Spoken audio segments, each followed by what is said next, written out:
Hi friends, welcome to aim for PSC MEM channel. നമ്മളിന്ന് നോക്കാൻ പോകുന്നത് 145/2025 എന്ന ക്വസ്റ്റ്യൻ പേപ്പർ കോഡിൽ വരുന്ന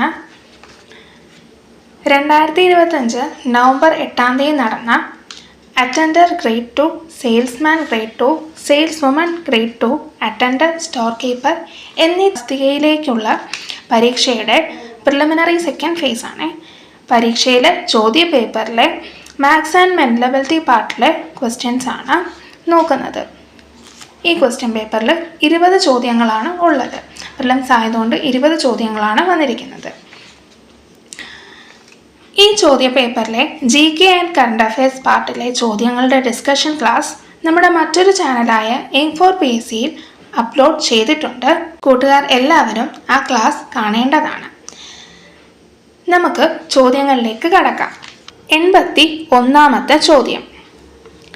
റൂട്ട് 5625 = 75 ആണെങ്കിൽ root of 0.5625 plus root of 56.25 എത്രയാണ്? അതായത് നമുക്ക് എത്രയാണ് തന്നിരിക്കുന്നത്? റൂട്ട് ഓഫ് 5625, അതിൻ്റെ വാല്യൂ നമുക്ക് തന്നിട്ടുണ്ട്. എത്രയാണ്? 75.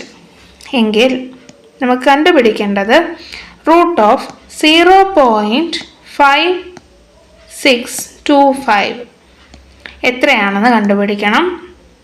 അതേപോലെ റൂട്ട് ഓഫ് 56.25 ഇതും എത്രയാണെന്ന് നമ്മൾ കണ്ടുപിടിക്കണം. ഈ കിട്ടുന്നവ തമ്മിൽ കൂട്ടിയാൽ മതി. അപ്പം എന്താ, 5625ൻ്റെ റൂട്ട് എന്ന് പറയുന്നത് 75 ആണെങ്കിൽ ഈ തന്നിരിക്കുന്ന 0.5625ൻ്റെ റൂട്ട് എന്ന് പറയുന്നത് 0.75 ആയിരിക്കും. അതെങ്ങനെയാണെന്ന് വെച്ചാൽ ഇതേ നമ്പർ തന്നെയാണല്ലോ. പിന്നെ പോയിന്റിന് ശേഷം എത്ര നമ്പർ ഉണ്ടെന്ന് നോക്കുക. അപ്പോൾ പോയിന്റിന് ശേഷം 4 നമ്പർ അല്ലേ? അപ്പോൾ അതിൻ്റെ റൂട്ട് വരുന്ന സംഖ്യയ്ക്ക് പോയിന്റിന് ശേഷം 2 അക്കങ്ങളെ കാണുള്ളൂ. അതുകൊണ്ട് 75 0.75 എന്നായി. അപ്പോൾ അടുത്തതോ റൂട്ട് ഓഫ് 56.25 എന്നുള്ളത് കണ്ടുപിടിക്കാൻ വേണ്ടിയിട്ട് നേരത്തെ പറഞ്ഞ രീതി, പോയിന്റിന് ശേഷം എത്ര നമ്പർ ഉണ്ട്? 2 അക്കങ്ങളാണുള്ളത്. അപ്പോൾ നമ്മുടെ ഉത്തരത്തിലും ഒരക്കം മതി. ഉത്തരത്തിൽ ഒരക്കവേ പാടുള്ളൂ. 7.5 എന്നാണ് വരുന്നത്. അതായത് 7.5 × 7.5 ചെയ്യുമ്പോഴാണ് നമുക്ക് 56.25 കിട്ടുന്നത്. ഇനി നമ്മളുടെ ചോദ്യത്തിലോട്ട് കിടക്കാം. ഇപ്പോൾ തമ്മിൽ ആഡ് ചെയ്യുമ്പോൾ എത്രയെന്നാണ് ചോദ്യം. ഇപ്പം 0.75 പ്ലസ് 7.5 നമുക്ക് എത്ര കിട്ടും? 8.25. അതാണ് നമ്മുടെ ഉത്തരം. അതായത് ഓപ്ഷൻ A 8.25 ആണ് നമ്മുടെ ഉത്തരമായിട്ട് വരിക. കൂട്ടുകാർക്ക് ഈ ചോദ്യം മനസ്സിലായെന്ന് കരുതുന്നു. നമുക്ക് അടുത്ത ചോദ്യത്തിലേക്ക് കടക്കാം. 82ാമത്തെ ചോദ്യം. 2/13, 5/6, 3/4, 9/17 എന്നിവയിൽ ഏറ്റവും വലിയ ഭിന്നസംഖ്യ ഏതാണ്? അപ്പോൾ തന്നിരിക്കുന്ന ഫ്രാക്ഷൻസിൽ ഏറ്റവും വലിയ സംഖ്യ ഏതെന്നാണ് ചോദിച്ചിരിക്കുന്നത്. ശ്രദ്ധിക്കുക, ഇവിടെ എന്താണ് എല്ലാം ഈ തന്നിരിക്കുന്ന ഭിന്നസംഖ്യകളുടെ ഛേദം ഭാഗങ്ങളെല്ലാം, അതായത് ഡിനോമിനേറ്റർ പാർട്ടെല്ലാം ഡിഫറെൻ്റ് ആണ് അല്ലേ, വ്യത്യസ്തമാണ്. അതുകൊണ്ട് നമുക്ക് ഒരേപോലെ ആക്കിയാലേ ഉള്ളൂ ഒന്നെങ്കിൽ കണ്ടുപിടിക്കാൻ പറ്റുള്ളൂ. പക്ഷേ 13, 6, 4, 17 ഇതൊക്കെയാണല്ലോ നമ്മുടെ ഛേദം ഡിനോമിനേറ്റർ പാർട്ടിൽ വന്നിരിക്കുന്ന സംഖ്യകൾ. അപ്പോൾ അവരെല്ലാം നമ്മൾ ഒന്നിച്ചാക്കാൻ പോകുക എന്ന് പറഞ്ഞാൽ ഇച്ചിരി ശ്രമകരമായ ഒരു പാട് പിടിച്ചതാണ്. നമ്മുടെ സമയം പോകുന്നതായിരിക്കും. അപ്പോൾ ഒരു വഴിയുള്ളതെന്ന് പറഞ്ഞാൽ ഇത് തമ്മിൽ ഡിവൈഡ് ചെയ്യാം. അതായത് ഇവർ ഡെസിമൽ പാർട്ട് കണ്ടുപിടിച്ചിട്ട് നമുക്കിതിലെ ഏറ്റവും വലുത് ഏതാണെന്ന് നോക്കാം. അതായത് 2/13 തമ്മിൽ ഡിവൈഡ് ചെയ്താൽ ഇതിൻ്റെ ഡെസിമൽ ഫോം കണ്ടുപിടിക്കാം. അപ്പം 2/13നെ നമ്മൾ ഡിവൈഡ് ചെയ്യുകയാണെങ്കിൽ, ഹരിക്കുകയാണെങ്കിൽ നമുക്ക് 0.15 എന്ന് കിട്ടും. അതേപോലെ തന്നെ 3/4 ഇത് നമുക്ക് എല്ലാവർക്കും അറിയാവുന്നതാണ്. മുക്കാലെന്ന് പറയുന്നത് ഇതിനെയാണല്ലോ. അപ്പം 0.75. അതേപോലെ 5/6 ഇത് നമ്മൾ ഡിവൈഡ് ചെയ്യുമ്പോൾ നമുക്ക് 5നെ 6 കൊണ്ട് ഹരിക്കുമ്പോൾ നമുക്ക് 0.83 എന്ന് കിട്ടും. അടുത്തതോ 9/17 എന്നുള്ളത് ഇത് നമ്മൾ ചെയ്യുമ്പം 0.5 പിന്നെ അങ്ങോട്ടുണ്ട്, നമുക്ക് ഒന്നാമത്തെ അക്കം തന്നെ കിട്ടുമ്പോഴേ മനസ്സിലാകും. അപ്പോൾ 4 എണ്ണവും കിട്ടി. ഇതിലേതാണ് ഏറ്റവും വലുത്? നമ്മളോട് ചോദിച്ചിരിക്കുന്ന ഏറ്റവും വലിയ ഭിന്നസംഖ്യ. ഡിവൈഡ് ചെയ്തപ്പം ഏറ്റവും വലിയ കിട്ടിയത് ഏതിനാണ്? നമുക്ക് 5/6 എന്ന് പറഞ്ഞതിനാണ് നമ്മൾ തമ്മിൽ ഡിവൈഡ് ചെയ്തപ്പം 5നെ 6 കൊണ്ട് ഹരിച്ചപ്പോൾ 0.83 കിട്ടി. അതായത് നമ്മുടെ ഉത്തരം എന്താണ്? ഓപ്ഷൻ സി 5/6 ആണ് ഏറ്റവും വലിയ ഭിന്നസംഖ്യയായിട്ട്, തന്നിരിക്കുന്ന ഈ സംഖ്യകളിൽ ഭിന്നസംഖ്യയായിട്ട് വരുന്നത്. അപ്പോൾ ഇങ്ങനെയുള്ള ചോദ്യത്തിന് ചെറിയ ചെറിയ സംഖ്യയാണെങ്കിൽ തമ്മിൽ ഹരിച്ചു നോക്കുകയാണെങ്കിൽ പെട്ടെന്ന് നമുക്ക് ഉത്തരത്തിലോട്ട് എത്താൻ പറ്റും. അതായത് ഇവരുടെ ഡിനോമിനേറ്റർ സെയിം അല്ലല്ലോ, ഡിഫറെൻ്റ് ആയതുകൊണ്ട് ഇങ്ങനെ ചെയ്താൽ നമുക്ക് പെട്ടെന്ന് കിട്ടും. അപ്പോൾ ഈ ചോദ്യം മനസ്സിലായെന്ന് കരുതുന്നു. അടുത്ത ചോദ്യത്തിലേക്ക് നമുക്ക് കടക്കാം. 83ാമത്തെ ചോദ്യം. 5 വർഷം മുൻപ് അച്ഛൻ്റെയും മകൻ്റെയും വയസ്സുകളുടെ അനുപാതം 5:1 ആയിരുന്നു. ഇപ്പോൾ അവരുടെ വയസ്സുകളുടെ ആകെ തുക 58 ആണെങ്കിൽ മകൻ്റെ ഇപ്പോഴത്തെ വയസ്സ് എത്ര? അപ്പോൾ നമുക്ക് തന്നിരിക്കുന്നത് എന്താണ്? 5:1 എന്ന് പറഞ്ഞൊരു അനുപാതം തന്നിട്ടുണ്ട്. അത് എത്ര വർഷം മുമ്പാ? 5 വർഷം മുമ്പാ. 5 വർഷം മുമ്പ് അച്ഛൻ മകൻ എന്നീ രീതിയിലാണ് തന്നിരിക്കുന്നത്. അപ്പോൾ ഓർക്കൂ, നമുക്കിത് അനുപാതം തന്നിരിക്കുമ്പം നമുക്ക് മനസ്സിലാകും, സെയിം നമ്പർ വെച്ച് ഇൻറ്റു ചെയ്യുകയാണെങ്കിൽ, ഒരേ നമ്പർ വെച്ച് നമ്മളിതിനെ ഗുണിക്കുകയാണെങ്കിൽ ഇവരുടെ യഥാർത്ഥ വയസ്സ് എത്രയെന്ന് കിട്ടും, അല്ലെങ്കിൽ ആ സമയത്തെ വയസ്സ് എത്രയെന്ന് കിട്ടും. അപ്പോൾ ഇതിനെ നമുക്ക് ഏത് സംഖ്യ വെച്ച് ഗുണിക്കണം എന്നറിയുന്നില്ല. അതുകൊണ്ട് ഞാൻ 5x:1x എന്ന് പറഞ്ഞു കൊടുക്കാമല്ലോ. അതായത് അച്ഛൻ്റെ പ്രായം 5x എന്നും മകൻ്റെ പ്രായം 1x അല്ലെങ്കിൽ x എന്ന് പറഞ്ഞ് കൊടുത്തിരിക്കുക. ഇനി ഇത് തന്നിട്ടുണ്ടൊരു ക്ലൂ. 5 വർഷം മുൻപാണ് ഈ ഒരു അനുപാതം ഉള്ളത്, അതായത് 5:1 എന്ന് പറഞ്ഞ അനുപാതം ഉള്ളത്. ഇപ്പോൾ അവരുടെ വയസ്സ് എത്രയാണ്? 5 വർഷം കഴിഞ്ഞില്ലേ? അപ്പോൾ എങ്ങനെയാ? 5x, അച്ഛൻ്റെ വയസ്സ് എത്രയായിരിക്കും? 5x + 5 എന്നാകും അല്ലേ? അതേപോലെ മകൻ്റെ വയസ്സോ 1x എന്ന് പറഞ്ഞ x തന്നെ. അതുകൊണ്ട് ഞാൻ x + 5, 5 വർഷം കഴിഞ്ഞു, അപ്പം മകനും 5 വയസ്സ് കൂടിയിരിക്കുന്നു. ഇനിയും ഇതിൻ്റെ തുകയാണ് എത്രയാണ് തന്നിരിക്കുന്നത്? ഇപ്പോൾ അവരുടെ വയസ്സുകളുടെ ആകെ തുക 58 ആണെങ്കിൽ അപ്പോൾ എന്താണ്? 5x + 5 + x + 5, അതായത് അച്ഛൻ്റെ മകൻ്റെ ഇപ്പോഴത്തെ വയസ്സുകളുടെ തുക 58 ആണെങ്കിൽ എന്താണ് നമ്മളോട് ചോദിച്ചത്? മകൻ്റെ ഇപ്പോഴത്തെ വയസ്സ് എത്രയും. അപ്പോൾ നമുക്ക് എക്സിൻ്റെ വാല്യൂ കണ്ടെത്തുവാണെങ്കിൽ മകൻ്റെ വയസ്സ് കണക്ക് കൂട്ടാം. അപ്പോൾ ഇത് സോൾവ് ചെയ്യുമ്പം ഈ എക്സും കൂടി ആഡ് ചെയ്യുമ്പം 6x എന്ന് കിട്ടും. 5ഉം കൂടി ആഡ് ചെയ്യുമ്പോൾ 10 കിട്ടും.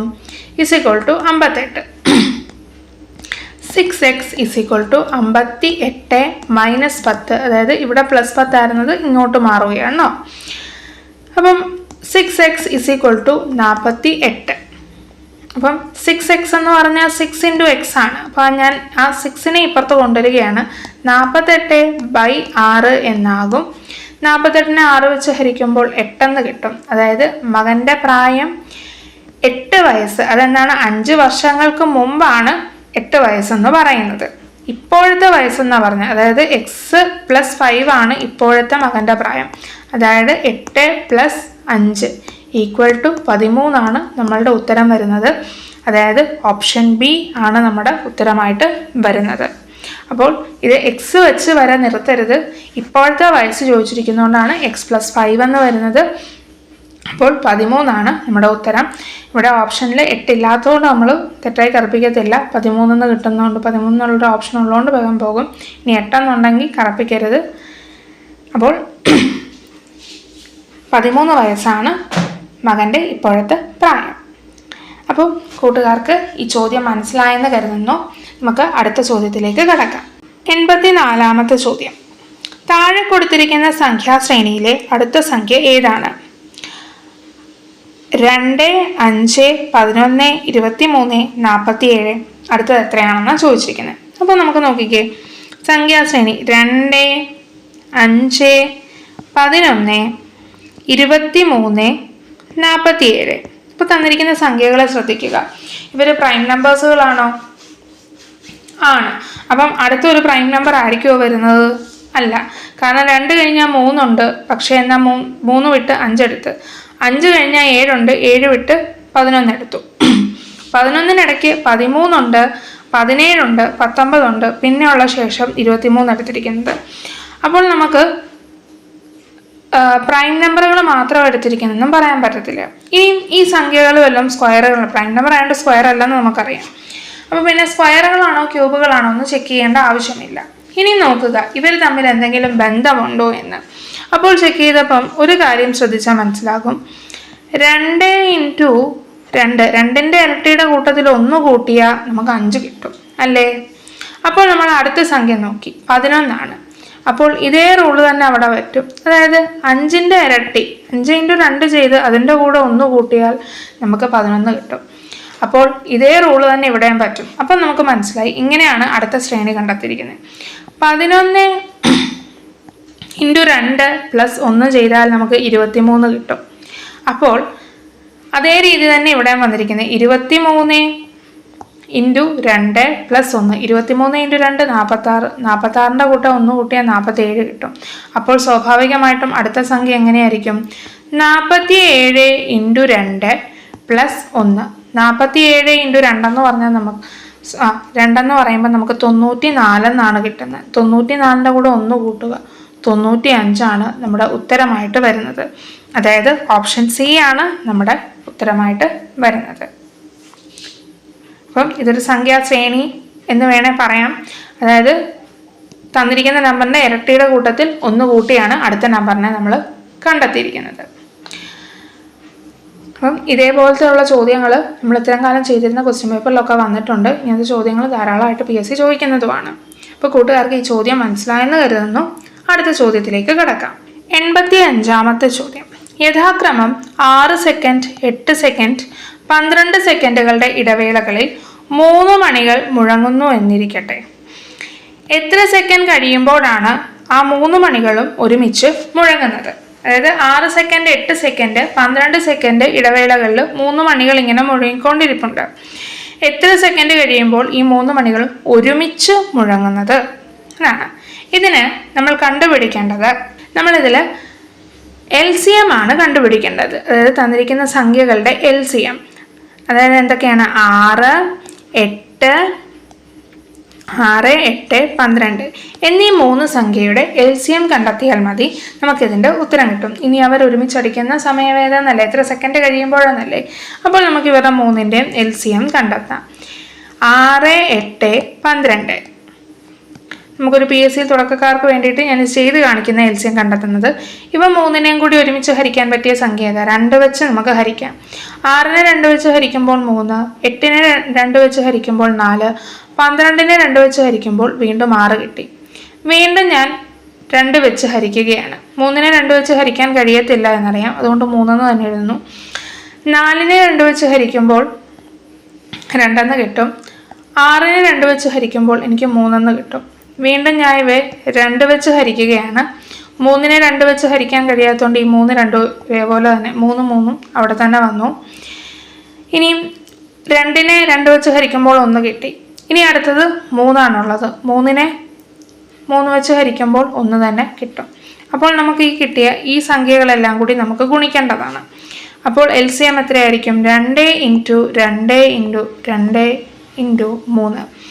2 ഇൻറ്റു 2 4, 4 ഇൻറ്റു 2 8, 8 ഇൻറ്റു 3 24. അതായത് ഓപ്ഷൻ A 24 സെക്കൻഡാണ് നമ്മുടെ ഉത്തരമായിട്ട് വരുന്നത്. ഇപ്പോൾ നമുക്ക് മാത്സ് അത്യാവശ്യം ചെയ്യാൻ അറിയാവുന്ന ഒരാളാണെങ്കിൽ നമുക്ക് നോക്കുമ്പോൾ തന്നെ തന്നിരിക്കുന്ന ഓപ്ഷൻ വെച്ച് തന്നെ നമുക്ക് മനസ്സിലാക്കാൻ പറ്റും. 6നും 8നും 12ൻ്റെയും കോമൺ മൾട്ടിപ്പിൾ ആരൊക്കെയാണ്? ഈ തന്നിരിക്കുന്ന എല്ലാം മൾട്ടിപ്പിൾ ആണെന്ന് പറഞ്ഞു. പക്ഷെ നമുക്ക് LCM അല്ലേ, ലീസ്റ്റ് കോമൺ മൾട്ടിപ്പിൾ. ഇതിലേതാണ് ഏറ്റവും ചെറുത്? 24. 24 സെക്കൻഡാണ് ഇവിടെ ഉത്തരമായിട്ട് വരുന്നത്. ഇതൊരു നല്ല സിമ്പിൾ ചോദ്യമായിരുന്നു. നമുക്ക് മാർക്ക് സ്കോർ ചെയ്യാൻ പറ്റിയൊരു ചോദ്യമാണ്. കൂട്ടുകാർക്ക് ഈ ചോദ്യം മനസ്സിലായെന്ന് കരുതുന്നു. നമുക്ക് അടുത്ത ചോദ്യത്തിലേക്ക് കടക്കാം. 86ാമത്തെ ചോദ്യം. ഒരു കോഡ് ഭാഷയിൽ ടൈമിനെ GRNB എന്നെഴുതാമെങ്കിൽ അതേ കോഡ് ഉപയോഗിച്ച് ബുക്കിനെ എങ്ങനെ എഴുതാം? അപ്പോൾ ഇവിടെ ഒരു കോഡാണ് നമുക്ക് തന്നിരിക്കുന്നത്. അപ്പോൾ നമുക്ക് ഇങ്ങനെയുള്ള കോഡിന് ഒരു കാര്യം ചിന്തിക്കാം. ടൈം എന്ന് പറഞ്ഞിരിക്കുന്നത് TIME എന്ന് നമുക്ക് തന്നിട്ടുണ്ട്. അതിന് GRNB അപ്പോൾ ഒരു കാര്യം പിടികിട്ടി, നമുക്ക് ഇവർ തമ്മിലുള്ള ഡിസ്റ്റൻസ് നല്ലതായിട്ടുണ്ട്. അപ്പോൾ രണ്ടക്കങ്ങളും അറിയാം, അല്ലെങ്കിൽ 2 ആൽഫബറ്റ് കഴിഞ്ഞോ 3 ആൽഫബറ്റോ കഴിഞ്ഞിട്ടല്ല. പക്ഷേ എന്നാൽ ഇവിടെ ശ്രദ്ധിക്കൂ, എമ്മും എന്നും അടുത്തടുത്ത് വരുന്നതാണ്. അപ്പോൾ ഒരു കാര്യം പിടികിട്ടി, എം എന്ന് പറയുന്ന ആൽഫബറ്റ് ശ്രേണികളിലെ 13ാമത്തെ ആൽഫബറ്റാണ്. 26 ആൽഫബറ്റിലെ 13ാമത്തെ. എൻ ആണെങ്കിൽ 14ാമത്തെ. അപ്പോൾ അതിനെ ഇങ്ങനെ തിരിച്ചാണ് ഇട്ടിരിക്കുന്നത് നമുക്ക് മനസ്സിലായി. അതായത് ഞാൻ എനിക്കാം A B C D E F G H I J K L M.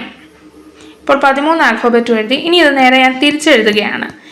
N തൊട്ട് N O P Q R S T U V W X Y Z. അതായത് എ വരികയാണെങ്കിൽ ഇസഡ് വരും, ബി വരുവാണെങ്കിൽ വൈ വരും എന്ന രീതിയാണ്. അപ്പോൾ നമ്മൾ നോക്കിക്കേ, ടൈമെന്ന് നമുക്ക് ക്വസ്റ്റ്യന് തന്നിരിക്കുന്നത്. ടൈമിൻ്റെ ഒരു എങ്ങനെയായിരുന്നു വന്നത്? G R N V. അപ്പോൾ ടീയുടെ നേരെ കണ്ടോ, ടീയുടെ നേരെ നമുക്ക് ജി തന്നെയായിരുന്നു വന്നുകൊണ്ടിരുന്നത്. ഐയുടെ നേരെ ആറാണോ എന്ന് ചെക്ക് ചെയ്യാം. അതെ, ഐയുടെ നേരെ ആറാണ് വന്നത്. എമ്മിൻ്റെ നേരെ എൻ വന്നു, ഇയുടെ നേരെ വി വന്നു. അപ്പോൾ ഇതാണ് നമ്മുടെ മെത്തേഡ്. അപ്പോൾ നമുക്കോട് കണ്ടുപിടിക്കാൻ പറഞ്ഞിരിക്കുന്നത് എന്താണ്? ബുക്കാണ്.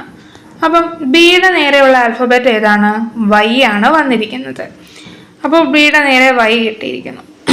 ഇനി ഓ, 2 ഓ ആയതുകൊണ്ട് നമുക്ക് എളുപ്പം എല്ലാണ് വന്നിരിക്കുന്നത്. അപ്പം എൽ എൽ. കെയുടെ നേരെയോ പി ആണ് വന്നിരിക്കുന്നത്. അതുകൊണ്ട് നമ്മുടെ ഉത്തരം എന്താ? Y L L P. ഓപ്ഷനിൽ Y L L P, option B ആണ് നമ്മുടെ ഉത്തരമായിട്ട് വരുന്നത്. കൂട്ടുകാർക്ക് ഈ ചോദ്യം മനസ്സിലായെന്ന് കരുതിയിരിക്കുന്നു. ഇതൊരു സിമ്പിൾ ചോദ്യം, നമുക്ക് മാർക്ക് സ്കോർ ചെയ്യാൻ പറ്റുന്ന ചോദ്യമായിരുന്നു. മെൻ്റൽ എബിലിറ്റി പാർട്ടിലെ ക്വസ്റ്റ്യൻസ് ആണ്. നമുക്ക് പെട്ടെന്ന് നമുക്ക് മാർക്ക് സ്കോർ ചെയ്യാനും പറ്റും. അതേപോലെ ശ്രദ്ധിച്ചില്ലെങ്കിൽ മാർക്ക് പോകാനായിട്ടും ചാൻസ് ഉള്ളത്. അപ്പം നമുക്ക് കൂട്ടുകാർക്ക് ഈ ചോദ്യം മനസ്സിലായെന്ന് കരുതുന്നു. അടുത്ത ചോദ്യത്തിലേക്ക് കിടക്കാം. 87ാമത്തെ ചോദ്യം. 12 + 6 ഡിവൈഡഡ് ബൈ 2 × 3 - 4 ലഘൂകരിക്കുമ്പോൾ കിട്ടുന്ന ഉത്തരം താഴെ കൊടുത്തിരിക്കുന്നവയിൽ ഏതാണ്? അപ്പോൾ എന്തായിരുന്നു? 12 + 6 ഡിവൈഡഡ് ബൈ 2 × 3 - 4. അപ്പോൾ ഇവിടെ പ്ലസ് ഉണ്ട്, ഡിവിഷൻ ഉണ്ട്, മൾട്ടിപ്ലിക്കേഷൻ ഉണ്ട്, മൈനസ് ഉണ്ട്. അപ്പോൾ നമ്മളിവിടെ ബോഡ്മാസ് റൂള് നോക്കണം. അപ്പം ബോഡ് മാസ് റൂളാണ് ഇവിടെ അപ്ലൈ ചെയ്യേണ്ടത്. ബോഡ് മാസിനകത്ത് ബ്രാക്കറ്റ് ഇല്ല, അതുകൊണ്ട് നമുക്ക് ബ്രാക്കറ്റ് കട്ട് ചെയ്യും. ഓഫും ഇല്ല, ബാക്കി 4 പേരും ഉണ്ട്. അപ്പോൾ ആദ്യം നമുക്ക് ഡിവിഷൻ പാർട്ട് ചെയ്യണം. ആ 12 + 6 ഡിവൈഡ് ബൈ 2. 6 ഡിവൈഡ് ബൈ 2 ചെയ്യുമ്പോൾ നമുക്ക് 3 കിട്ടും. ഇനി 3 × 3 - 4. ഇനി അടുത്ത സ്റ്റെപ്പിൽ ഏതാ? ഇപ്പം ഡിവിഷൻ കഴിഞ്ഞു, ഇനി അടുത്തത് മൾട്ടിപ്ലിക്കേഷൻ. അപ്പോൾ 3 × 3. അപ്പോൾ 12 + 3 × 3 ചെയ്താൽ നമുക്ക് 9 കിട്ടും, -4. ഇനി മൾട്ടിപ്ലിക്കേഷൻ കഴിഞ്ഞു, ഇനി അഡീഷൻ പാർട്ടാണ്. 12 + 9. 12നെ 9 കൂട്ടുമ്പോൾ നമുക്ക് 21 എന്ന് കിട്ടും. 21 - 4. ഇനി നമുക്ക് സബ്സ്ട്രാക്ഷൻ പാർട്ടും കൂടി ചെയ്യാനുള്ളൂ. 21ൽ നിന്നും 4 കുറയ്ക്കുമ്പോൾ നമുക്ക് 17 ആണ് ഉത്തരമായിട്ട് കിട്ടുന്നത്.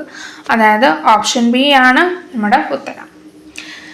അപ്പോൾ ഇത് ബോർഡ് മാസ് ബേസ് ചെയ്തുള്ള ക്വസ്റ്റ്യൻ ആയിരുന്നു. കൂട്ടുകാർക്ക് ഈ ചോദ്യം മനസ്സിലായെന്ന് കരുതുന്നു. നമ്മളിപ്പോൾ ചെയ്തു വന്ന ക്വസ്റ്റ്യൻ പേപ്പറിൽ ശ്രദ്ധിച്ചറിയാം, 1-2 ചോദ്യം ബോർഡ് മാസ് ഭാഗത്ത് നിന്ന് വരുന്നുണ്ട്. അപ്പോൾ ബോർഡ് മാസ് ആ റൂള് നിങ്ങൾ മനസ്സിലാക്കി വെക്കേണ്ടതാണ്. അപ്പം നമുക്കിനി അടുത്ത ക്വസ്റ്റ്യൻ നോക്കാം. 88ാമത്തെ ചോദ്യം. മണിക്കൂറിൽ 90 കിലോമീറ്റർ വേഗതയിൽ സഞ്ചരിക്കുന്ന ഒരു ട്രെയിൻ 225 കിലോമീറ്റർ ദൂരം സഞ്ചരിക്കാൻ എത്ര സമയം എടുക്കും? അപ്പോൾ ഇവിടോട്ട് നമ്മുടെ മനസ്സിൽ ഓടുകയുണ്ട് വേഗത. ആ ട്രെയിനിൻ്റെ വേഗതയെ ബേസ് ചെയ്തുള്ള ഒരു ചോദ്യമാണ് വന്നിരിക്കുന്നത്. അപ്പം സമയം, വേഗത, ദൂരം, അതാണ് നമ്മുടെ ഈ ചോദ്യം വന്നിരിക്കുന്നത് ആ ഒരു ഭാഗത്ത് നിന്നാണ്. അപ്പം നമുക്ക് ചെയ്യേണ്ടത് എന്താ? ആ equation speed = distance by time, അല്ലെങ്കിൽ വേഗത എന്ന് പറഞ്ഞാൽ ഈക്വൽ ടു ദൂരം ബൈ സമയം. ഇതൊരു ബേസിക് ഇക്വേഷനാണ്. ഫിസിക്സിനകത്തും നമുക്ക് മാത്സിനകത്തും അപ്ലൈ ചെയ്യേണ്ട ഒരു ഇക്വേഷനാണ്. അപ്പോൾ എന്താണ്, വേഗത നമുക്ക് തന്നിട്ടുണ്ട് 90 കിലോമീറ്റർ, മണിക്കൂറിൽ 90 കിലോമീറ്റർ എന്നാണ് തന്നിരിക്കുന്നത്. അതെന്താണ്, 90 കിലോമീറ്റർ പെർ അവർ എന്നാണ് തന്നിരിക്കുന്നത് വേഗത. ഈക്വൽ ടു ഒരു ട്രെയിൻ 225 കിലോമീറ്റർ ദൂരം എന്നാണ് പറഞ്ഞിരിക്കുന്നത്. അപ്പം 225 കിലോമീറ്റർ എന്ന് നമുക്ക് തന്നിട്ടുണ്ട്. എത്ര സമയം എടുക്കുമെന്നാണ് നമ്മൾ കണ്ടുപിടിക്കേണ്ടത്. അപ്പം നമുക്ക് ഈ ഇക്വേഷനെ റീഅറേഞ്ച് ചെയ്യാം. ടൈമിനെ ഞാൻ ഇങ്ങോട്ട് കൊണ്ടുപോകുന്നു, അതേപോലെ ഞാൻ ഈ വേഗതയെ ഞാൻ താഴോട്ട് കൊണ്ടുവരുന്നു. T is equal to 225/90. അപ്പോൾ രണ്ടും ഡയറക്റ്റായിട്ട് ഹരിക്കാൻ പോകുമ്പോൾ ഇച്ചിരി ബുദ്ധിമുട്ടൊക്കെ തോന്നാം. നമുക്ക് കോമൺ ആയിട്ടുള്ളത് വെട്ടിക്കളയാം. രണ്ടും 15ൻ്റെ ഗുണിതങ്ങളാണെന്ന് നമുക്കറിയാം. 225നെ 15 കൊണ്ട് ഹരിക്കുകയാണെങ്കിൽ 15 എന്ന് തന്നെ ലഭിക്കും. അതേപോലെ 90നെ 15 കൊണ്ട് ഹരിക്കുകയാണെങ്കിൽ 6 എന്ന് കിട്ടും. ഇനി 15ഉം 6ഉം ഇവ രണ്ടും 3ൻ്റെ ഗുണിതങ്ങളാണ്. അപ്പോൾ 15നെ ഞാൻ 3 കൊണ്ട് ഹരിക്കുമ്പോൾ 5 എന്നും 6നെ ഞാൻ 3 കൊണ്ട് ഹരിക്കുമ്പോൾ 2 എന്ന് കിട്ടും. അപ്പം നമുക്ക് 5ഉം 2ഉം കോമൺ ആയിട്ടുള്ളതല്ല. നമുക്ക് ഇവരെ ഹരിച്ച് നോക്കാം. അപ്പോൾ എനിക്ക് 2.5 എന്ന് കിട്ടും. 2.5 അവേഴ്സ് എന്നാണ് നമുക്ക് കിട്ടുന്നത്. നമുക്ക് ഓപ്ഷനിൽ ചെക്ക് ചെയ്യുമ്പോൾ അറിയാം 2 മണിക്കൂർ 15 മിനിറ്റ്, 2 മണിക്കൂർ 30 മിനിറ്റ്, 3 മണിക്കൂർ. 2.5 എന്ന് പറഞ്ഞൊരു ഓപ്ഷൻ ഇല്ല. പക്ഷേ 2.5 മണിക്കൂർ എന്ന് പറയുമ്പോൾ അരമണിക്കൂർ എന്ന് പറഞ്ഞാൽ 30 മിനിറ്റ് ആണ്. 2 മണിക്കൂർ 30 മിനിറ്റ് എന്ന് പറഞ്ഞ ഓപ്ഷൻ ഉണ്ട്. ഓപ്ഷൻ സി ആണ് നമ്മുടെ ഉത്തരമായിട്ട് വരുന്നത്. അതുകൊണ്ട് ആൻസർ ഏതാണ്? 2 മണിക്കൂർ 30 മിനിറ്റ്. 2.5 മണിക്കൂർ എന്ന് പറഞ്ഞാൽ 2 മണിക്കൂർ 30 മിനിറ്റ്. ഓപ്ഷൻ സി ആണ് നമ്മുടെ ഉത്തരമായിട്ട് വരുന്നത്. അപ്പോൾ കൂട്ടുകാർക്ക് ഈ ചോദ്യം മനസ്സിലായെന്ന് കരുതുന്നു. നമുക്ക് അടുത്ത ചോദ്യത്തിലേക്ക് കടക്കാം. 89ാമത്തെ ചോദ്യം. ഒരു കച്ചവടക്കാരൻ്റെ കയ്യിൽ 24 പേനകളും 36 പെൻസിലുകളും 60 നോട്ട്ബുക്കുകളും ഉണ്ട്. ഇവയിൽ എല്ലാ ഐറ്റങ്ങളും ഉൾപ്പെടുത്തി ഒന്നും അവശേഷിക്കാതെ ഇവയെ പാക്കറ്റിലാക്കുകയാണെങ്കിൽ അയാൾക്ക് ഉണ്ടാക്കാൻ കഴിയുന്ന പരമാവധി പാക്കറ്റുകൾ എത്ര? അപ്പം നോക്കുക, ഒരു കച്ചവടക്കാരൻ്റെ കയ്യിൽ 24 പേനയുണ്ട്, 36 പെൻസില്, 60 നോട്ടുകൾ വേണം. അപ്പം ഇവയെല്ലാം ഓരോ പാക്കറ്റിലാക്കി വെക്കണം. അപ്പം ഇനിയൊന്നും മിച്ചം വരാൻ പാടില്ല. അവശേഷിക്കാതെ ഇവയെ പാക്കറ്റിലാക്കുകയാണെങ്കിൽ അയാൾക്ക് ഉണ്ടാക്കാൻ കഴിയുന്ന പരമാവധി പാക്കറ്റുകൾ എത്രയെന്ന് പറഞ്ഞുകൊണ്ടാണ് ചോദിച്ചിരിക്കുന്നത്. അപ്പം അതിനകത്ത് ഒരു എക്സാമ്പിൾ പറയുവാണെങ്കിൽ 2 പേന എടുത്തിട്ടുണ്ടെങ്കിൽ പെൻസിലും എടുത്ത് ഇനി മിച്ചമൊന്നും വരരുത്, എല്ലാം ഒരേപോലെ തന്നെ വെക്കണം. എങ്ങനെ അത് പറ്റുമെന്നാണ് ചോദിക്കുന്നത്, പരമാവധി പാക്കറ്റുകൾ ഉണ്ട്. അപ്പോൾ ശ്രദ്ധിക്കുക, ഇങ്ങനെയുള്ള ഓപ്ഷൻ വരുമ്പോൾ അല്ലെങ്കിൽ ഇങ്ങനെയുള്ള ചോദ്യത്തിൽ നമ്മുടെ മനസ്സിലേക്ക് LCMഉം HCFും ഓടി വരാൻ ചാൻസ് ഉണ്ട് അല്ലേ? അപ്പം ഇവിടെ ശ്രദ്ധിക്കുക, പരമാവധി എന്ന് പറയുന്ന ഒരു വാക്ക് കണ്ടു. അപ്പോൾ ഇവിടെ നമ്മൾ എടുക്കേണ്ടത് ഹയസ്റ്റ് കോമൺ ഫാക്ടർ അല്ലെങ്കിൽ ഉസാഖയാണ് നമ്മൾ എടുക്കേണ്ടത്. ഹയസ്റ്റ് HCF ആണ് ഇവിടെ കണ്ടുപിടിക്കേണ്ടത്. അല്ലെങ്കിൽ തന്നെ നമുക്ക് ഈ ഓപ്ഷനുകൾ ശ്രദ്ധിക്കുമ്പോൾ മനസ്സിലാകും എല്ലാം ചെറിയ സംഖ്യകളാണ്, തന്നിരിക്കുന്ന സംഖ്യകളെക്കാളും ചെറുതാണ്. അപ്പം നമുക്ക് ഈ തന്നിരിക്കുന്ന സംഖ്യ ഇതൊക്കെ 24, 36, 60 ഇവയുടെ ഹയസ്റ്റ് കോമൺ ഫാക്ടർ ഏതെന്ന് കണ്ടുപിടിക്കാം. അതിനും നേരത്തെ ചെയ്ത പോലെ തന്നെ പ്രൈം നമ്പർ കൊണ്ട് ഫാക്ടറൈസ് ചെയ്യുക. 3ഉം ഒരുമിച്ച് ഫാക്ടറൈസ് ചെയ്യാൻ അല്ലെങ്കിൽ 3നെ ഒരുമിച്ച് ഡിവൈഡ് ചെയ്യാൻ പറ്റുന്ന നമ്പറുകൾ കൊണ്ട് വേണം. എവിടെ അത് ചെയ്യാൻ പറ്റാതെയൊക്കെ അവിടെ നിർത്തുക. അപ്പം ഞാൻ കാണിച്ചു തരാം. 24, 36, 60 ഇവയെ എനിക്ക് 2 കൊണ്ട് ചെയ്യാൻ പറ്റും, ഹരിക്കാം. അപ്പോൾ 24 2 കൊണ്ട് ഹരിക്കുമ്പോൾ 12, 36നെ 2 കൊണ്ട് ഹരിച്ചാൽ 18, 60നെ 2 കൊണ്ട് ഹരിക്കുകയാണെങ്കിൽ 30. വീണ്ടും ഇവയെ ഞാൻ 2 കൊണ്ട് തന്നെ ഹരിക്കുകയാണ്. 12നെ 2 കൊണ്ട് ഹരിച്ചാൽ 6, 18നെ 2 കൊണ്ട് ഹരിച്ചാൽ 9, 30നെ 2 കൊണ്ട് ഹരിച്ചാൽ 15. ഇനിയും ഇവയെ 2 കൊണ്ട് ഇനി എനിക്ക് ഹരിക്കാൻ കഴിയത്തില്ല, 6 മാത്രമേ പറ്റുള്ളൂ, അങ്ങനെ ചെയ്യാൻ പറ്റില്ല. ഇനിയിപ്പം 3 കൊണ്ട് ഹരിക്കാം. 6നെ 3 കൊണ്ട് ഹരിച്ചാൽ 2, 9നെ 3 കൊണ്ട് ഹരിച്ചാൽ 3, 15നെ 3 കൊണ്ട് ഹരിച്ചാൽ 5. 15നെ 3 കൊണ്ട് ഹരിച്ചാൽ 5 കിട്ടുന്നത്. അപ്പോൾ ഇനിയിപ്പം നമുക്ക് ഒരേ നമ്പർ ഇട്ട് ഹരിക്കാൻ പറ്റത്തില്ല, പ്രൈം നമ്പറിലെത്തിരിക്കുന്നത്. അപ്പോൾ ഇവിടെ നമ്മൾ ഹരിക്കാൻ ഉപയോഗിച്ച നമ്പറുകളില്ലേ, അവ തമ്മിൽ ഗുണിക്കുക. 2 × 2 × 3, 2 × 2 4, 4 × 3 12. അതായത് ഓപ്ഷൻ എ ആണ് നമ്മുടെ ഉത്തരം. പരമാവധി പാക്കറ്റുകൾ എത്രയെന്ന് ചോദിച്ചാൽ 12 പാക്കറ്റുകളാണ് നമുക്ക് ഉണ്ടാക്കാൻ കഴിയുക എന്നാണ് മനസ്സിലായിരിക്കുന്നത്. അതായത് ഈ ചോദ്യത്തിൽ നമ്മൾ HCF ആണ് കണ്ടെത്തിയത്, ഹയസ്റ്റ് കോമൺ ഫാക്ടറാണ് നമ്മൾ കണ്ടെത്തിയത്. അങ്ങനെ ഉത്തരം ഓപ്ഷൻ എ 12 കിട്ടിയിരിക്കുകയാണ്. കൂട്ടുകാർക്ക് ഈ ചോദ്യം മനസ്സിലായെന്ന് കരുതുന്നു. അടുത്ത ചോദ്യത്തിലേക്ക് കടക്കാം. 90ാമത്തെ ചോദ്യം, താഴെ കൊടുത്തിരിക്കുന്ന സംഖ്യകളിലെ ഒറ്റയാൻ ഏതാണ്? അപ്പം തന്നിരിക്കുന്ന സംഖ്യകളിലെ ഒറ്റയാൻ ഏതെന്ന് നോക്കണം. അപ്പോൾ സംഖ്യകൾ ഏതൊക്കെയാണ് തന്നിരിക്കുന്നത്? 16, 36, 64, 81, 125. അപ്പോൾ സംഖ്യകളെ നമുക്ക് ശ്രദ്ധിക്കാം. 16, 36, 64, 81, 125. അപ്പോൾ ഇവർ സ്ക്വയറുകളാണോ ക്യൂബുകളാണോ എന്ന് നമുക്ക് നോക്കാം. 16 എടുക്കുമ്പം 4 സ്ക്വയർ ആണ്, 4ന്റെ സ്ക്വയർ ആണ്. 6ന്റെ സ്ക്വയർ ആണ് 36. 64 എന്ന് വരുന്നത് 8ന്റെ സ്ക്വയർ ആണ്. 81 എന്ന് പറയുന്നത് 9ന്റെ സ്ക്വയർ ആണ്. എന്നാൽ 125 ഒരു സ്ക്വയർ അല്ല, 5ന്റെ ക്യൂബാണ്. അപ്പോൾ ആരാണ് ഇവിടുത്തെ ഒറ്റയാൻ? 125. ബാക്കിയെല്ലാം സ്ക്വയറുകളാണല്ലോ. അപ്പോൾ 125 ഓപ്ഷൻ ഡി 125 നമ്മുടെ ഉത്തരമായിട്ട് വരുന്നത്. ഇതിനു മുമ്പും നമ്മൾ ഇതുപോലെയുള്ള ചോദ്യങ്ങൾ ചെയ്തിട്ടുണ്ട്. ഒറ്റയാനെ കണ്ടെത്തുക എന്ന് പറഞ്ഞ് സ്ക്വയർ തന്നും ക്യൂബ് തന്നും.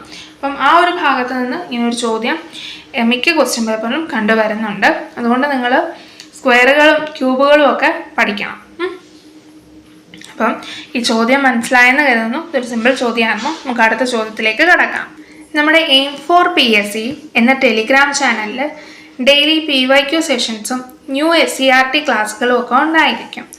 ലൈവ് ക്ലാസ്സുകൾ അറ്റൻഡ് ചെയ്യാൻ കഴിയാത്തവർക്ക് വേണ്ടി റെക്കോർഡഡ് ക്ലാസ് നമ്മുടെ യൂട്യൂബ് ചാനലിൽ എയിം ഫോർ PSC എന്ന യൂട്യൂബ് ചാനലിൽ അവൈലബിൾ ആണ്. യൂട്യൂബ് ചാനലിൽ നമ്മുടെ എയിം ഫോർ PSC യൂട്യൂബ് ചാനലിലെ ഈ ക്ലാസ്സിൻ്റെ റെക്കോർഡഡ് ക്ലാസ്സിൻ്റെ ഡിസ്ക്രിപ്ഷൻ ബോക്സിൽ നമ്മൾ ഡിസ്കസ് ചെയ്യുന്ന ക്വസ്റ്റ്യൻ പേപ്പർ ആണെങ്കിൽ ആ ക്വസ്റ്റ്യൻ പേപ്പറിൻ്റെ ലിങ്കും അതേപോലെ OMRൻ്റെ ലിങ്കും അവൈലബിൾ ആണ്. അത് ഡൗൺലോഡ് ചെയ്ത് നിങ്ങൾക്ക് ക്വസ്റ്റ്യൻ അറ്റൻഡ് ചെയ്യാവുന്നതാണ്. അപ്പോൾ കൂട്ടുകാർ ഈ ക്ലാസ്സുകൾ അറ്റൻഡ് ചെയ്യേണ്ടതാണ്. എയിം ഫോർ PSC യൂട്യൂബ് ചാനലിലും ക്ലാസ്സുകൾ അവൈലബിൾ ആണ്. അതേപോലെ എയിം ഫോർ PSC MEM ചാനലിൽ മാത്സ്, മലയാളം, ഇംഗ്ലീഷ് എന്നീ ചോദ്യങ്ങളുടെ ക്ലാസ്സുകളും അവൈലബിൾ ആണ്. നമുക്കിനി അടുത്ത ചോദ്യത്തിലേക്ക് കിടക്കാം. 91ാമത്തെ ചോദ്യം, 3/5 ഡിവൈഡഡ് ബൈ 9/10 എത്രയാണ്? അപ്പോൾ 3/5 ഡിവൈഡഡ് ബൈ 9/10. അപ്പോൾ നമ്മൾ പണ്ട് പഠിച്ചിട്ടുള്ളതാണ്. രണ്ട് ഭിന്നസംഖ്യകൾ തമ്മിൽ ഹരിക്കുകയാണെങ്കിൽ രണ്ടാമത്തെ ഭിന്നസംഖ്യയെ റെസിപ്രോക്കൽ ചെയ്ത് അല്ലെങ്കിൽ തരതിരിച്ചെഴുതിയിട്ട് അതിനെ ഗുണിക്കുകയാണ് ചെയ്യേണ്ടത്. അങ്ങനെ ഹരിക്കണം എന്നുണ്ടെങ്കിൽ ഇവ റെസിപ്രോക്കൽ എടുത്തിട്ട് ഗുണിക്കണം. അപ്പോൾ 3/5 ആദ്യത്തെ ഭിന്നസംഖ്യയ്ക്ക് ഒരു മാറ്റവും ഇല്ല ഇൻറ്റു ഈ 9/10ൻ്റെ റെസിപ്രോക്കൽ എന്ന് പറയുന്നത് 10/9 അത് തരതിരിച്ചെഴുതുന്നു. ഇനി നമ്മൾ ചെയ്യുക. അപ്പോൾ 5നെ 10നെയും വെട്ടാൻ പറ്റും, 2 കിട്ടും. 3നെയും 9നെയും തമ്മിൽ വെട്ടിയാൽ 3 കിട്ടും. അതായത് 2/3 ആണ് നമ്മുടെ ഉത്തരമായിട്ട് വരുന്നത്. അതായത് ഓപ്ഷൻ ബി ആണ് നമ്മുടെ ആൻസർ ആയിട്ട് വരുന്നത്. ഒരു സിമ്പിൾ ആയിട്ടുള്ളൊരു ചോദ്യമായിരുന്നു. കൂട്ടുകാർക്ക് ഈ ചോദ്യം മനസ്സിലായെന്ന് കരുതുന്നു. അടുത്ത ചോദ്യത്തിലേക്ക് കിടക്കാം. 92ാമത്തെ ചോദ്യം, ഒരു കച്ചവടക്കാരൻ 1 ഡസൻ 50 രൂപ നിരക്കിൽ ആപ്പിൾ വാങ്ങുന്നു. അയാൾ അത് ഒരെണ്ണത്തിന് 5 രൂപ നിരക്കിൽ വിൽക്കുകയും ചെയ്യുന്നു. എങ്കിൽ താഴെ പറയുന്നതിൽ ശരിയായ പ്രസ്താവന ഏതാണ്? അപ്പോൾ അയാൾക്ക് ഓരോ ആപ്പിളിലെ ലാഭമാണോ നഷ്ടമാണോ കിട്ടിയത്? ലാഭമാണെങ്കിൽ അല്ലെങ്കിൽ നഷ്ടമാണെങ്കിൽ എത്ര രൂപ ലാഭം അല്ലെങ്കിൽ നഷ്ടം ആണ് കണ്ടുപിടിക്കേണ്ടത്. അപ്പോൾ നോക്കൂ, അയാൾ എത്ര ആപ്പിളാണ് വാങ്ങിയത്? 1 ഡസൻ ആപ്പിളാണ് എത്ര 50 രൂപയ്ക്ക് വാങ്ങിയത്. എന്നിട്ട് അയാൾ വിൽക്കുന്നതോ ഒരാപ്പിളിന് 5 രൂപ എന്ന രീതിയിൽ അയാൾ വിൽക്കുകയാണ്. അപ്പോൾ നമുക്ക് ഇതിൽ നിന്ന് ആദ്യം എന്താണ് ലാഭമാണോ നഷ്ടമാണോ എന്ന് മനസ്സിലാക്കണം. ഇങ്ങനെ നോക്കുമ്പോൾ നമുക്ക് മനസ്സിലാകത്തില്ല. ഒരു ഡസൺ എന്ന് പറഞ്ഞാൽ എത്രയാണ്? ഒരു ഡസൺ എന്ന് പറഞ്ഞാൽ 12 എണ്ണമാണ് നമുക്കറിയാം. അപ്പോൾ 12 ആപ്പിളുകൾക്കാണ് 50 രൂപ എങ്കിൽ ഒരു ആപ്പിളിന് എത്രയാണ്? 50/12. നമ്മളത് ചെയ്യുമ്പം 4.166 എന്നാണ് ഹരിക്കുമ്പോൾ കിട്ടുന്നത്. അതിനെ റൗണ്ട് ചെയ്ത് 4.17 എന്ന് എഴുതാം. അപ്പോൾ നമുക്ക് മനസ്സിലായി അയാൾ മേടിച്ച ആപ്പിളിന് ഒരു ആപ്പിളിന് വില എന്ന് പറഞ്ഞാൽ 4.17. അപ്പം അതിൽ നിന്ന് ഒരു കാര്യം പിടികിട്ടി, അയാൾ വിൽക്കുന്നത് എന്താണ്? 5 രൂപയ്ക്കാണല്ലോ, ലാഭമാണ് കിട്ടിയത്. ഇനി എത്ര രൂപയാണ് ലാഭം എന്നാണ്, ഒരു ആപ്പിളിൽ അയാൾക്ക് എത്ര രൂപ ലാഭം കിട്ടുമെന്ന് നോക്കാം. അതിന് വിൽക്കുന്ന വില എത്രയാണ്? സെല്ലിംഗ് പ്രൈസ് 5 മൈനസ് വാങ്ങിയ വില എത്രയാണ്? Cost price 4.17. ഇത് തമ്മിൽ കുറയ്ക്കുമ്പോൾ നമുക്ക് 0.83 അതും ലാഭമാണ് അയാൾക്ക് ഉണ്ടായിരിക്കുന്നത്. അതായത് എന്താണ് നമ്മുടെ ആൻസർ? ഓപ്ഷൻ എ ആണ് നമ്മുടെ ഉത്തരമായിട്ട് വരുന്നത്. ഓരോ ആപ്പിളിനും അയാൾക്ക് 0.83 രൂപ ലാഭം കിട്ടുന്നു. അപ്പോൾ ഇതൊരു നല്ലൊരു ചോദ്യമായിരുന്നു.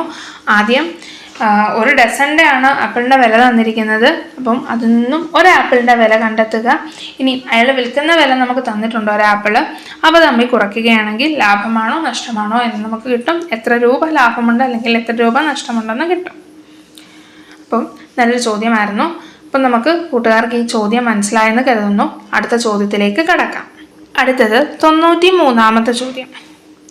5 സുഹൃത്തുക്കളുടെ ശരാശരി ഭാരം 55 കിലോഗ്രാം ആണ്. ആ കൂട്ടത്തിൽ നിന്നും 70 കിലോഗ്രാം ഭാരമുള്ള ഒരാൾ പിന്മാറിയാൽ ബാക്കിയുള്ളവരുടെ ശരാശരി ഭാരം എത്രയാണ്? അപ്പോൾ എത്രയാണ്? 5 പേരുണ്ട്, അവരുടെ ശരാശരി ഭാരം 55 ആണ്. അപ്പോൾ അവരുടെ മൊത്തം ഭാരം എത്രയാണ്? 5 × 55 ചെയ്താൽ 275 ആണ് അവരുടെ മൊത്തം. ആ 5 ആൾക്കാരുടെയും കൂടി ഭാരത്തിൻ്റെ ആകെത്തുക. ഇനി ആരാണ് പോയത്? ഒരു 70 കിലോ ഭാരമുള്ള ഒരാൾ പോയി. അപ്പം പോയെന്ന് പറയുമ്പം 5-ൽ നിന്ന് ഒരാൾ പോയി. ഇനി എത്ര പേരുണ്ട്? 4 പേരേ ഉള്ളൂ. 4 പേരുടെ ഭാരത്തിൻ്റെ ആകെത്തുക എത്രയാണ്? 275 നിന്നും പോയ ആളുടെ ഭാരമായ 70 കുറച്ചാൽ മതി. അപ്പോൾ എനിക്ക് 205 എന്നത് കിട്ടും. ഇനി ഇപ്പോൾ ഉള്ള ശരാശരിയാണ്, ബാക്കിയുള്ളവരുടെ ശരാശരിയാണ് കാണേണ്ടത്. അതിന് ഞാൻ 205നെ 4 കൊണ്ട് ഹരിച്ചാൽ മതി. അപ്പോൾ 205നെ 4 കൊണ്ട് ഹരിക്കുമ്പോൾ എനിക്ക് 51.25 എന്ന് കിട്ടും. അത് കിലോഗ്രാം.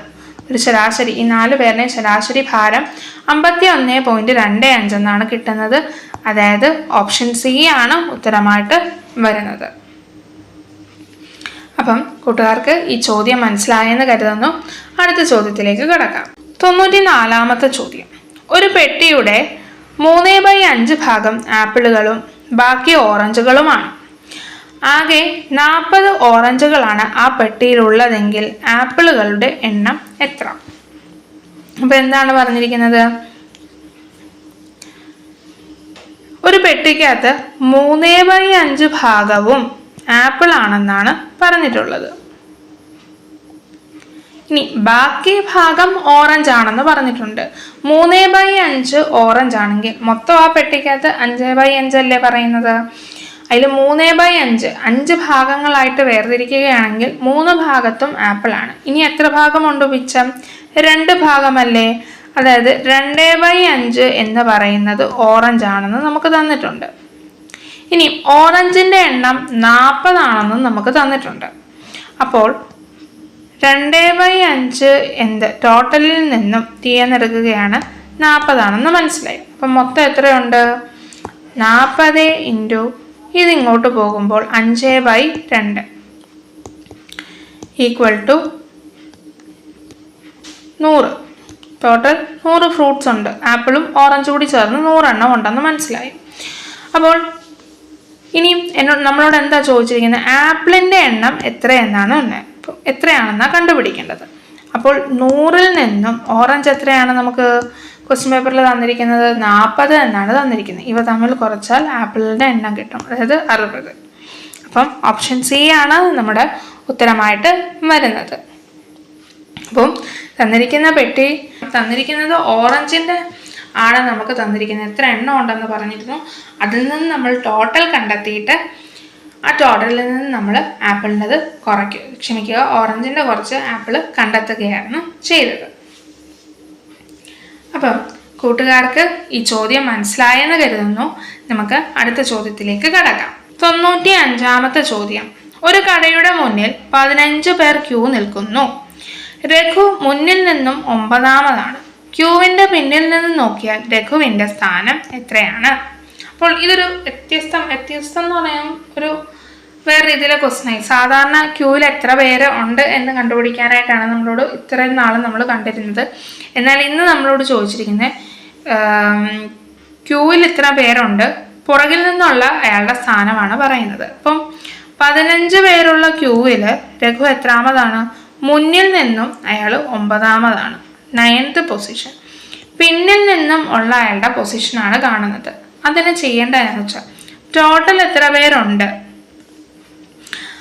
അതിൽ നിന്നും അയാളുടെ ഇപ്പോഴത്തെ പൊസിഷൻ കുറച്ചിട്ട് അതിൻ്റെ ഒപ്പം 1 ആഡ് ചെയ്യുക. കാരണം ഇത് തമ്മിൽ കുറയ്ക്കുമ്പോൾ മിച്ചമുള്ള ആൾക്കാർ എത്രയെന്നേ കാണത്തുള്ളൂ. പക്ഷെ അയാൾ ആ നിൽക്കുന്നത് അതേ പൊസിഷനില്ലേ, സെയിം ഒരു പൊസിഷൻ ഉണ്ടല്ലോ, അതുകൂടി ചേർത്തിട്ട് വേണം നമ്മൾ നോക്കാൻ. എന്നാലേ ഉള്ളൂ പൊസിഷൻ കിട്ടത്തുള്ളൂ. അപ്പോൾ അയാൾ എത്ര പേരുണ്ട് ക്യൂവിൽ? 15 പേര്. 15-ൽ നിന്നും അയാളുടെ പൊസിഷൻ എന്താ? 9 കുറയ്ക്കുക. അപ്പോൾ എത്ര കിട്ടും? 6 കിട്ടും. 6ൻ്റെ കൂടെ 1 കൂട്ടുക, 7. 7ാമത്തെ പൊസിഷനാണ് പുറകിൽ നിന്നും അയാൾ നിൽക്കുന്നത്. അതായത് ഓപ്ഷൻ ബി 7ആണ് ഉത്തരമായിട്ട് വരുന്നത്. നമുക്ക് 7 എന്നാണ് ചെയ്തപ്പോൾ കിട്ടിയത്. ഓപ്ഷൻ ബി ആണ് നമ്മുടെ ഉത്തരം. അപ്പോൾ ഇതിൽ ചെയ്യേണ്ട എന്താണ്? ടോട്ടൽ തന്നിരിക്കുന്നു, അതിൽ നിന്നും പൊസിഷൻ കുറയ്ക്കുക, +1 ആഡ് ചെയ്യുക. 6 + 1 7. അപ്പം കൂട്ടുകാർക്ക് ഈ ചോദ്യം മനസ്സിലായെന്ന് കരുതുന്നു. നമുക്ക് അടുത്ത ചോദ്യത്തിലേക്ക് കടക്കാം. 96-ാമത്തെ ചോദ്യം. താഴെ കൊടുത്തിരിക്കുന്ന സമവാക്യം ശരിയാവാൻ ക്വസ്റ്റ്യൻ മാർക്ക് എന്നത് ഏത് രീതിയിൽ ക്രമീകരിക്കേണ്ടി വരും? അപ്പോൾ തന്നിരിക്കുന്ന ഒരു ഇക്വേഷൻ ഉണ്ട്. 30, അവിടെ ഒരു ക്വസ്റ്റ്യൻ മാർക്ക്, 5, അതിനുശേഷം ഒരു ക്വസ്റ്റ്യൻ മാർക്ക്, പിന്നെ 3 = 18. ഇവിടെ എന്തൊക്കെയോ ഓപ്പറേഷനുകൾ നമ്മൾ കൊടുത്തു കഴിയുമ്പോൾ നമുക്ക് 18 എന്ന് പറഞ്ഞ ഉത്തരം കിട്ടും. അപ്പോൾ നമുക്ക് എന്ത് ചെയ്യാം? നമുക്ക് ഓപ്ഷൻസുകൾ ചെക്ക് ചെയ്ത് നോക്കുന്നതായിരിക്കും ഏറ്റവും സുഖമായിട്ടുള്ളത്. അല്ലെങ്കിൽ ടൈം കൺസ്യൂമിങ് ആണ്, എന്നാലും നമുക്ക് ഇങ്ങനെ ചെയ്ത് നോക്കാം. ഇതേ ഉള്ളൂ നമുക്കിപ്പം ഓപ്ഷൻ വരുന്നത്. ഇപ്പം 30 ഓപ്ഷൻ എ ഞാൻ ചെയ്ത് നോക്കുകയാണ്. 30 ÷ 5 + 3 ചെയ്യണം. അപ്പോൾ എത്രയാണ് കിട്ടുന്നതെന്ന് നോക്കാം. 30യെ 5 വെച്ച് ഹരിക്കുകയാണെങ്കിൽ എനിക്ക് 6 കിട്ടും. +3 ചെയ്യുമ്പോൾ 9 ആകുന്നുള്ളൂ. ≠ 18. അപ്പോൾ ഓപ്ഷൻ എ അല്ല എന്ന് മനസ്സിലായി. ഇനിയും ഓപ്ഷൻ ബി ഞാൻ ചെയ്യുകയാണ്. 30 - 5 × 3. അത് ചെയ്യുമ്പോഴേ തന്നെ മനസ്സിലാകും. 30 - 5 എന്ന് പറയുമ്പോഴേ 25 ആകും. 25 × 3 ചെയ്യേണ്ട ആവശ്യമില്ല, കാരണം 18ആണ് കിട്ടേണ്ടത്. ഒരിക്കലും 18ആയിട്ട് തുല്യമാകത്തില്ല. അടുത്തത് സി ഓപ്ഷൻ നോക്കാം. 30 + 5 - 3. ഇതും സത്യം പറഞ്ഞാൽ നമ്മൾ ചെയ്യേണ്ട. 30 + 5 എന്ന് പറയുമ്പോഴേ 35 കിട്ടി. അപ്പോൾ നമുക്ക് അതിൽ നിന്ന് 3 കുറച്ചാൽ 18 അല്ലല്ലോ കിട്ടുന്നത്. അപ്പോൾ അതും അല്ല. അപ്പോൾ ഇനി മിച്ചമുള്ള ഏതാ? ഓപ്ഷൻ ഡി ആണ് വരുന്നത്. അത് ഞാൻ ചെയ്ത് കാണിക്കാം. 30 ÷ 5 × 3. 30നെ 5 വെച്ച് ഹരിക്കുകയാണെങ്കിൽ എനിക്ക് 6 കിട്ടും. 6നെ × 3 ചെയ്യുകയാണെങ്കിൽ 18 കിട്ടും. അതായത് നമ്മുടെ ഉത്തരം ശരിയായിരിക്കും.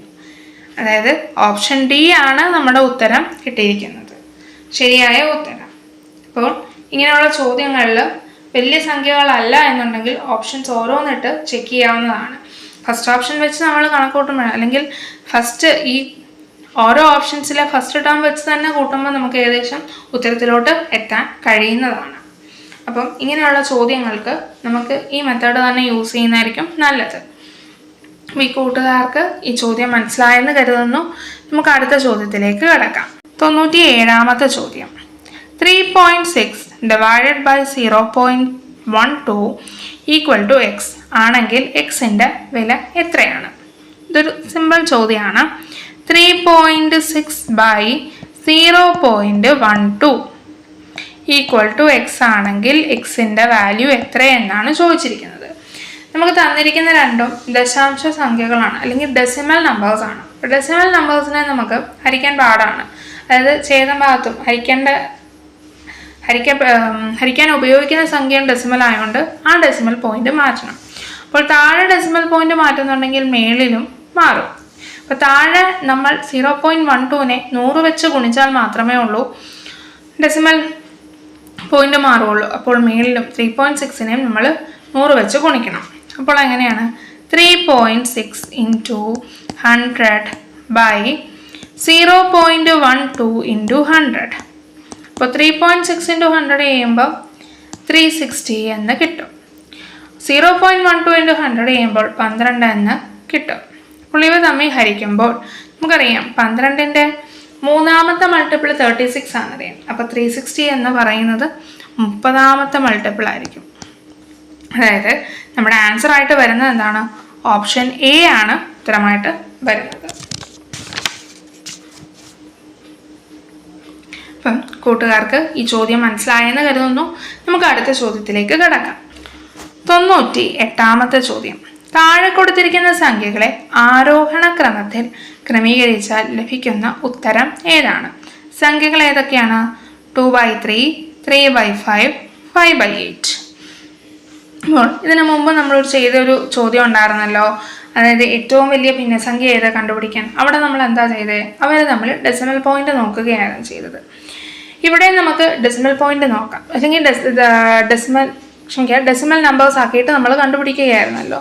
അത് തന്നെ ഇവിടെ അപ്ലൈ ചെയ്യുന്നതായിരിക്കും. അല്ലെങ്കിൽ പിന്നെ നമുക്ക് ചെയ്യാൻ പറ്റുന്നത് ഇവരുടെ എല്ലാം കോമൺ മൾട്ടിപ്പിൾ LCM കണ്ടെത്തിയിട്ട് അങ്ങോട്ടും ഇങ്ങോട്ടും ഹരിക്കുന്നതാണ്. അത് കുറച്ച് സമയം എടുക്കുന്നത് കൊണ്ടും ഇവരെ നമുക്ക് ഹരിച്ച് നോക്കാം. അപ്പോൾ 2/3യെ ഹരിക്കുമ്പോൾ നമുക്ക് 0.66 എന്ന് കിട്ടും. ഇനി 3/5നെ ഹരിക്കുകയാണെങ്കിൽ 0.6 എന്ന് കിട്ടും. ഇനി 5/8നെ ഹരിക്കുകയാണെങ്കിൽ എനിക്ക് 0.625 കിട്ടും. അപ്പോൾ മനസ്സിലായി ഇതിനകത്ത് ഏതാണ് വലിയ സംഖ്യ? നമുക്ക് ആരോഹണ ക്രമം എന്നാണ് പറഞ്ഞിരിക്കുന്നത്. അപ്പോൾ നമുക്ക് ചെറുതിൽ നിന്നും വലുതിലേക്കാണ് പോകേണ്ടത്. ആരോഹണം എന്നാണല്ലോ. അപ്പോൾ സ്മോൾ ടു ലാർജിലേക്കാണ് പോകേണ്ടത്. അപ്പോൾ നമുക്ക് ഇതിനകത്ത് ഈ 3 സംഖ്യകളിൽ സ്മോൾ ഡെസിമൽ നമ്പർ ഏതായിരുന്നു? 0.6 വന്ന, അതായത് 3/5 ആണ് ആദ്യത്തെ നമ്പർ. 3/5. ഇനി അത് കഴിഞ്ഞ് വരുന്നതോ 5/8 ആണ് വരുന്നത്. 5/8. ഇനി ഏതാണ് മൂന്നാമത്തെ? ഇനി മിച്ചമുള്ള ഒരാളേ ഉള്ളൂ, 2/3. അതായത് ഓപ്ഷൻ ബി ആണ് നമ്മുടെ ഉത്തരമായിട്ട് വരുന്നത്. 3/5, 5/8 and 2/3 ആണ് നമ്മുടെ ആൻസർ ആയിട്ട് വരുന്നത്. അപ്പം കൂട്ടുകാർക്ക് ഈ ചോദ്യം മനസ്സിലായെന്ന് കരുതുന്നു. നമുക്ക് അടുത്ത ചോദ്യത്തിലേക്ക് കിടക്കാം. 99ാമത്തെ ചോദ്യം. അനു തെക്കോട്ട് 6 മീറ്റർ നടന്നു. പിന്നീട് ഇടത്തോട്ട് തിരിഞ്ഞ് 8 മീറ്റർ നടന്നു. വീണ്ടും ഇടത്തോട്ട് തിരിഞ്ഞ് 6 മീറ്റർ നടന്നു. പിന്നീട് വലത്തോട്ട് തിരിഞ്ഞ് 10 മീറ്റർ നടന്നു. ഇപ്പോൾ അവൾ ആരംഭ സ്ഥലത്തോട് താരതമ്യം ചെയ്യുമ്പോൾ ഏത് ദിശയിലാണ് എന്നാണ് ചോദിച്ചിരിക്കുന്നത്. അപ്പോൾ ഡിസ്റ്റൻസ് ചോദ്യമാണ്. നേരത്തെ നമ്മൾ പറഞ്ഞിരുന്നു ഡിസ്റ്റൻസ് ചോദ്യം വരുമ്പോൾ ആദ്യം തന്നെ ഡിസ്റ്റൻസ് ചോദ്യം ഡയറക്ഷൻ ചോദ്യമാണ് വന്നിരിക്കുന്നത്. ഡയറക്ഷൻ ചോദ്യം വരുമ്പോൾ നമ്മളിവിടെ ഏതാണ് ഒരു മാപ്പ് ഡയറക്ഷൻസ് വരച്ചു വെക്കുന്നത് വളരെയധികം നല്ലതാണ്, തെറ്റിപ്പോയിരിക്കാൻ. ഇപ്പം നോർത്ത്, സൗത്ത്, ഈസ്റ്റ്, വെസ്റ്റ്, അല്ലെങ്കിൽ തെക്ക്, വടക്ക്, കിഴക്ക്, പടിഞ്ഞാറ്. ഇംഗ്ലീഷും എഴുതി മലയാളം എഴുതി, കൺഫ്യൂഷൻ വരണ്ട. ഇനി നമുക്ക് റൂട്ട് പോകാം. എങ്ങനെയാ? അനു തെക്കോട്ട് 6 മീറ്റർ നടന്നു എന്നാണ് പറഞ്ഞിരിക്കുന്നത്. അപ്പോൾ കുട്ടി ഇവിടെയാണ് നിന്നിരുന്നത്. അനു എന്ന് പറഞ്ഞത് തെക്കോട്ട് 6 മീറ്റർ നടന്നു. ഇവിടെ ശ്രദ്ധിക്കുക, ഇടത്തോട്ട് വലത്തോട്ട് തിരിഞ്ഞു എന്ന് പറയുന്നുണ്ട്. അപ്പം ആ കുട്ടി തെക്കോട്ട് നടക്കുമ്പം ആ കുട്ടിയുടെ ഇടത് ഇവിടെയും വലത് ഇവിടെ ആയിരിക്കും. ഇനി തെക്കോട്ട് 6 മീറ്റർ നടന്നു, പിന്നീട് ഇടത്തോട്ട് തിരിഞ്ഞ് 8 മീറ്റർ. അപ്പം ഇങ്ങോട്ടാണ് 8 മീറ്റർ നടന്നു, 8 മീറ്ററാണ് നടന്നത്. അപ്പം അയാളുടെ ഇടതുവശം ഇവിടെ, വലതുവശം താഴെ. ഇനി അവിടെ നിന്ന് എങ്ങനെയാ, വീണ്ടും ഇടത്തോട്ട് തിരിഞ്ഞ് 6 മീറ്റർ നടന്നു. അപ്പോൾ ദേ വീണ്ടും 6 മീറ്റർ നടന്നു. അപ്പോഴും അയാളുടെ ഇടതും ഇത് അയാളുടെ വലതും. അപ്പം ഇടത്തോട്ട് തിരിഞ്ഞ് 6 മീറ്റർ നടന്നു, പിന്നീട് വലത്തോട്ട് തിരിഞ്ഞ് 10 മീറ്റർ ഇങ്ങോട്ടോ തിരിഞ്ഞത്. അപ്പം ഇതിടത് ഇവിടെ 10 മീറ്ററാണ് ആ കുട്ടി വീണ്ടും നടന്നത്. ഇപ്പോൾ അവൾ ആരംഭ സ്ഥലത്തോട് താരതമ്യം ചെയ്യുമ്പോൾ ഏത് ദിശയിലാണ്? ആരംഭ സ്ഥലം ഇവിടെയാണ്, ഇവിടെയാണ് ഇപ്പം ആ കുട്ടി സ്ഥിതി ചെയ്യുന്നത്. ഇതായിരുന്നു ഒറിജിൻ എന്ന് പറയാം. ഇപ്പം അനു ഇവിടെയാണ് നിൽക്കുന്നത്. അതായത് ഈ പോയിന്റ് വെച്ച് നോക്കുമ്പോൾ എവിടെയാണ് ഈ ഭാഗം? കിഴക്ക് ഭാഗത്താണ്. അതായത് ഓപ്ഷൻ എ ഈസ്റ്റ്, കിഴക്ക് ഭാഗത്തായിട്ടാണ് ആ കുട്ടി നിൽക്കുന്നത്. നമുക്ക് മേലിൽ ഇങ്ങനെ വരച്ചിടുകയാണെങ്കിൽ നിങ്ങൾക്ക് പെട്ടെന്ന് തന്നെ ചെയ്യാൻ പറ്റുന്നതാണ്. അപ്പോൾ ഓപ്ഷൻ എ കിഴക്കാണ് ഇവിടുത്തെ ഉത്തരമായിട്ട് വന്നിരിക്കുന്നത്. കൂട്ടുകാർക്ക് ഈ ചോദ്യം മനസ്സിലായെന്ന് കരുതുന്നു. അടുത്ത ചോദ്യത്തിലേക്ക് കടക്കാം.